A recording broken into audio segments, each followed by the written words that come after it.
Joining me on the set is our international affairs commentator, Douglas Herbert. Hello to you, Doug. As we heard Iris saying, Israel continues to reject these calls for a ceasefire. Some observers saying, though, that a time running out for the IDF's military operation in Gaza. Yeah, now let's put that into context. To be sure, Will, officially, as we know, the Israeli Prime Minister Benjamin Netanyahu is not backing down an iota from his determination, as he sees it, to destroy, to eliminate Hamas, which he calls a terrorist organization, along with the U.S. and Europe. And he says that the operation will continue until that objective is achieved. Now, let's put that statement aside. That said, each day that passes, for much of the world looking in, Israel is growing more and more isolated.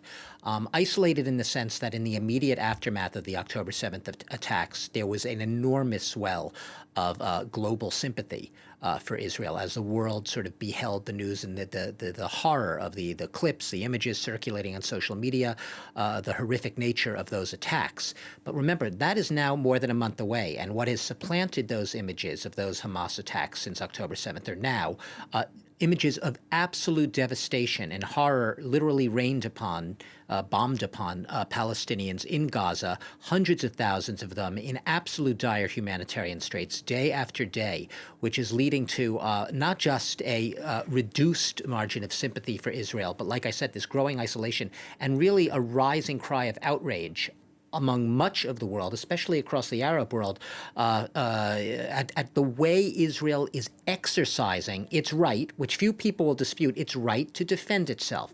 So while Israel continues and its military continues to hammer home the message, Will, that we have the absolute right and the obligation to defend ourselves against a terror attack against our country on our soil, what people are more and more disputing is the way in which they're going about it. The retaliation, which according to the Gaza Health Ministry has caused over 10,000 lives right now, Palestinian lives, and counting.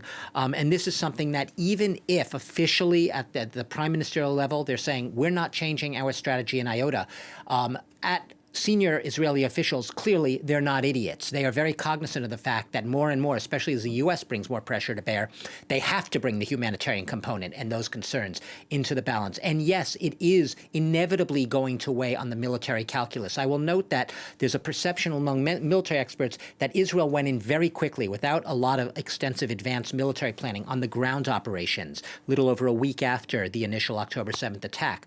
U.S. military officials and one former general, a senior official of this military central command in the U.S. noted when they were preparing they set up humanitarian corridors for for people to flee Raqqa, Syria, when there was the fight against the Islamic State back in 2017. There were months and months of planning, letting the civilians out before the fight went in to wipe out ISIS there. And in 2016, in the fight to retake Mosul, Iraq, again in the fight against the Islamic State, months of extensive advanced planning went through in order to mitigate civilian casualties. This is what Israel, military experts say, will have to take more into consideration than it has up until this point. Yeah, certainly a lot can change in a month. And if you remember in those early days, we heard ironclad support from the U.S. Yeah. Are there divisions now within the Biden administration? Yes, there are divisions, and there are public divisions, and there are actually divisions within the State Department, the foreign policy establishment of the U.S. Government. The State Department has a channel. It's a dissent memo channel, so that employees, that is foreign policy employees of the United States in the government, can post their dissents without fear of being fired or taken to task. And I just want to show you, Politico magazine, news outlet really, obtained a leaked memo from the State Department, from this so-called, it's a dissent memo, posted by people within the department. Look what it says. The first wording is Politico's. The gap between America's private and public messaging, now this is from the memo itself, contributes to regional public perceptions that the U.S. is biased and dishonest actor, which at best does not advance and at worst harms U.S. interests worldwide. We must publicly criticize Israel's violations of international norms, such as failure to limit offensive operations to legitimate military targets. Will, that's coming from within the U.S. government, the State Department. These are not fringe voices on the left or the right or whatever. This is the establishment saying this. And what the dissent memo goes on to say is they say that the U.S., the Biden administration, should better balance what they call its public and private messaging. That is, be more outspoken publicly and not fearful of criticizing Israel when they feel Israel needs to be criticized, and to be more outspoken in support or against the way Palestinian civilians are being treated. They also want a call for a ceasefire, which we've heard very frequently across the Arab world and beyond right now. So that memo speaks to the divisions not on the fringe, but within the U.S. government itself. And those are going to come into play in the coming days and weeks more and more. All right, Doug, thank you very much. Douglas Herbert, our international affairs commentator.